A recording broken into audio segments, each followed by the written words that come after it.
ನಮಸ್ಕಾರ. ರಿವ್ಯೂ ಚಾನಲ್ಗೆ ಸ್ವಾಗತ. ನಾನು ಸೌಖ್ಯ ಗಾಂವ್ಕರ್. ವಿಜೇಂದ್ರ ದೆಹಲಿಗೆ ಹೋಗಿ ಬಂದ ಬಳಿಕ ಮತ್ತೊಂದು ಗುಡ್ ನ್ಯೂಸ್ ಈಗ BSY ಕ್ಯಾಂಪ್ಗೆ ಸಿಗ್ತಾ ಇರೋದು ಮತ್ತು BSY ವಿರೋಧಿ ಬಣಕ್ಕೆ ಸಂಪೂರ್ಣ ಕಡಿವಾಣ ಹಾಕಿದೆ ಹೈಕಮಾಂಡ್ ಅನ್ನೋದು ಕ್ಲಿಯರ್ ಆಗ್ತಿದೆ ಈ ಮೂಲಕ. ಏನದು ಹಾಗಾದರೆ ಬೆಳವಣಿಗೆ?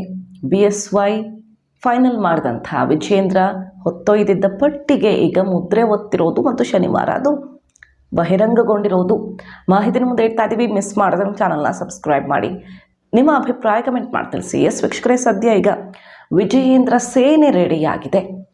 ಈ ಲೋಕಸಭಾ ಚುನಾವಣೆಗೆ 32 ಮಂದಿಯನ್ನು ಒಳಗೊಂಡಂತಹ ರಾಜ್ಯ ಸಮಿತಿ ರಚನೆಯಾಗಿದ್ದು 10 ಮಂದಿ ಉಪಾಧ್ಯಕ್ಷರು, 4 ಪ್ರಧಾನ ಕಾರ್ಯದರ್ಶಿಗಳು, 10 ಮಂದಿ ಕಾರ್ಯದರ್ಶಿಗಳು, ಒಬ್ಬ ಖಜಾಂಚಿ, 7 ವಿವಿಧ ಮೋರ್ಚಾಗಳಿಗೆ ಅಧ್ಯಕ್ಷರನ್ನು ನೇಮಕ ಮಾಡಲಾಗಿದ್ದು, ಈ ಪೈಕಿ ವಿಜಯೇಂದ್ರ ಆಪ್ತ ಬಳಗದ ಬಹುತೇಕ ನಾಯಕರೇ ಪಾಸ್ ಆಗಿರೋದು ವೆರಿ ಇಂಟ್ರೆಸ್ಟಿಂಗ್.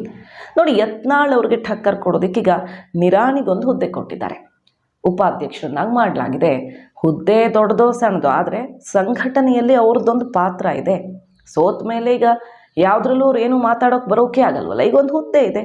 ಹಾಗಾಗಿ ಯತ್ನಾಳ್ ಟಕ್ಕರ್ ಕೊಡೋದಕ್ಕೆ ನಿರಾಣಿಗೀಗ ಪಕ್ಷದ ನಿರ್ಧಾರಗಳಲ್ಲಿ ಒಂದು ಹಕ್ಕಿರುತ್ತೆ. ಮಾತನಾಡೋದಕ್ಕಾಗಲಿ ಅಥವಾ ಯಾವುದೋ ಒಂದು ತೀರ್ಮಾನ ತಗೊಳ್ಳುವಲ್ಲಿ ನಿರಾಣಿ ಕೂಡ ಇರ್ತಾರೆ, ಅಲ್ಲಿ ಸಮಿತಿಯಲ್ಲಿ ಅವರು ಕೂಡ ಇದ್ದಾರೆ.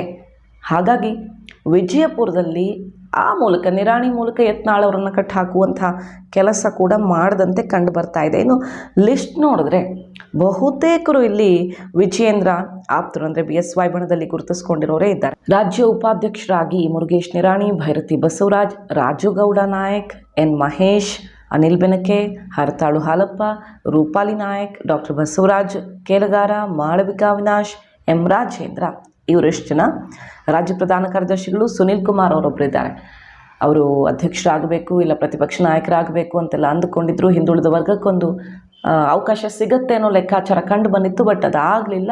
ಅವ್ರಿಗೀಗ ಪ್ರಧಾನ ಕಾರ್ಯದರ್ಶಿನಾಗ ಮಾಡಲಾಗಿದೆ. P ರಾಜೀವ್, NS ನಂದೀಶ್ ರೆಡ್ಡಿ, ಪ್ರೀತಮ್ ಗೌಡ ಇವರನ್ನು ಕೂಡ ಪ್ರಧಾನ ಕಾರ್ಯದರ್ಶಿ ಮಾಡಿರೋದು.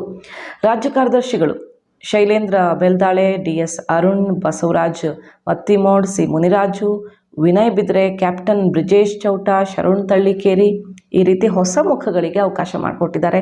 ಒಟ್ಟಿನಲ್ಲಿ ಇಲ್ಲೂ ಕೂಡ BSY ಕ್ಯಾಂಪ್ ವಿಜಯೇಂದ್ರ ಪಿಕ್ ಮಾಡಿದಂಥ ಹೆಸರುಗಳೇ ಫೈನಲ್ ಆಗಿವೆ. ಸೊ ಎಲ್ಲೂ ನಾವು ರಾಜ್ಯ BJPಯಲ್ಲಿ ಹಸ್ತಕ್ಷೇಪ ಮಾಡಲ್ಲ ಅನ್ನುವ ಕ್ಲಿಯರ್ ಮೆಸೇಜನ್ನು ಮತ್ತೊಮ್ಮೆ ರವಾನಿಸಿರೋದು ಹೈಕಮಾಂಡ್. ಈ ಬಾರಿ ನಿಮಗೆ ಫ್ರೀ ಹ್ಯಾಂಡ್, ಏನು ಮಾಡ್ತಿರೋ ಮಾಡಿ ಅಂತ. ಸೊ ಈ ಮೂಲಕ ಟಿಕೆಟ್ ವಿಚಾರದಲ್ಲೂ ಕೂಡ ಬಹುತೇಕ BSY ಓಕೆ ಮಾಡಿದ್ದೇ ಅಲ್ಲಿ ಮುದ್ರೆ ಬೀಳುವಂಥ ಸಾಧ್ಯತೆಗಳು ಕಂಡು ಬರ್ತಿದ್ದಾವೆ. ಕೆಲವು ಹೈಕಮಾಂಡೇ ಪಿಕ್ ಮಾಡಬಹುದು. ಸರ್ವೆ ಸಮೀಕ್ಷೆ, ನಮೋ ಆ್ಯಪ್ನ ಗ್ರೌಂಡ್ ರಿಪೋರ್ಟ್ ಆಧಾರದಲ್ಲಿ ಈಗ ನೋಡಿದ್ರೆ ಕೆಲವರು ಸಂಸದರು ತಾವಾಗೆ ನಿವೃತ್ತಿ ಘೋಷಣೆ ಮಾಡ್ತಿರೋದು, ಹೈಕಮಾಂಡ್ ಮಾಹಿತಿಯನ್ನು 3 ಹಂತಗಳ ಸರ್ವೆಯಲ್ಲಿ ಕಲೆ ಹಾಕಿರೋದು, ಇದೆಲ್ಲ ಗಮನಿಸ್ತಾ ಇದ್ದೀವಿ. ವಿಜಯೇಂದ್ರ ಕೂಡ ತಮ್ಮದೇ ಆದ ಸರ್ವೆ ರಿಪೋರ್ಟನ್ನು ಹೈಕಮಾಂಡ್ ಮುಂದೆ ಇಟ್ಟಿದ್ದಾರೆ, ಎಲ್ಲೆಲ್ಲಿ ಬದಲಾವಣೆ ಅನಿವಾರ್ಯ ಅನ್ನೋದ್ರ ಬಗ್ಗೆ. ಹಾಗಾಗಿ ಯತ್ನಾಳ್ ಸೋಮಣ್ಣ ಕ್ಯಾಂಪ್ಗೆ ಮತ್ತೆ ಆಘಾತ ಎದುರಾಗಿದೆ. ಜೊತೆಗೆ ಯತ್ನಾಳ್ ಅವರಿಗೆ ಕಿಡಿಕಾರಿದ್ದಾರೆ ಕೂಡ, ಶ್ರಮಜೀವಿಗಳು ಯಾರು ಕಾರ್ಯಕರ್ತರು ನಿಮ್ಮ ಕಣ್ಣಿಗೆ ಬೀಳಲಿಲ್ವಾ, ಬಕೆಟ್ ಹಿಡಿಯೋರಿಗೆ ಎಲ್ಲ ಸ್ಥಾನಮಾನ ಕೊಟ್ಟಿದ್ದಾರಲ್ಲ ಅಂತ. ಸೊ ಪಕ್ಷದ ವಿರುದ್ಧ, ಹೈಕಮಾಂಡ್ ವಿರುದ್ಧನೇ ಮುಗಿಬಿದ್ದಿರೋದು ಈಗ ಯತ್ನಾಳ್.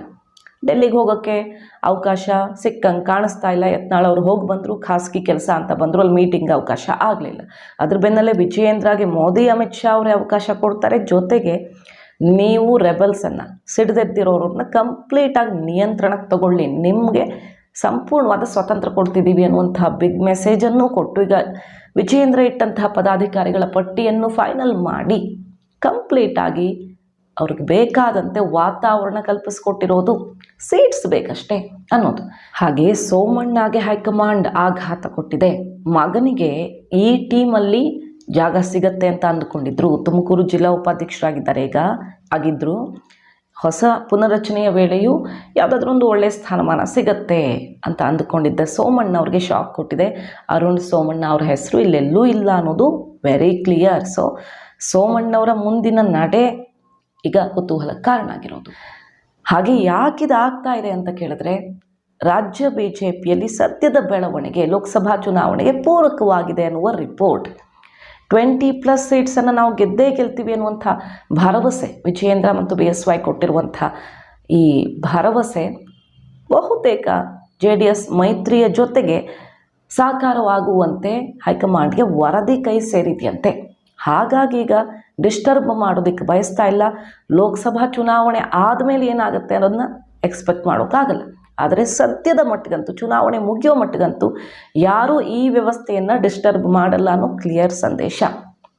ಇದರ ನಡುವೆ ವಿಜಯೇಂದ್ರ ಕೂಡ ಗುಡುಗಿದ್ದಾರೆ. ಹೈಕಮಾಂಡ್ ಆಯ್ಕೆ, ನಾನು ಹೈಕಮಾಂಡ್ ಆಯ್ಕೆ ಆಗಿದ್ದೀನಿ, ಸೊ ವರಿಷ್ಠರಿಗೆ ಅವಮಾನ ಮಾಡುವಂತಹ ರಿಸ್ಕ್ ತಗೊಳ್ಳೋಕೆ ಹೋಗಬೇಡಿ ಅನ್ನುವಂಥ ಖಡಕ್ ಮಾತುಗಳನ್ನಾಡುವ ಮೂಲಕ ರಾಜ್ಯದ ಸಿಡಿದೆದ್ದಿರುವಂಥ ಬಣಕ್ಕೆ ಕುಟುಕಿದ್ದಾರೆ.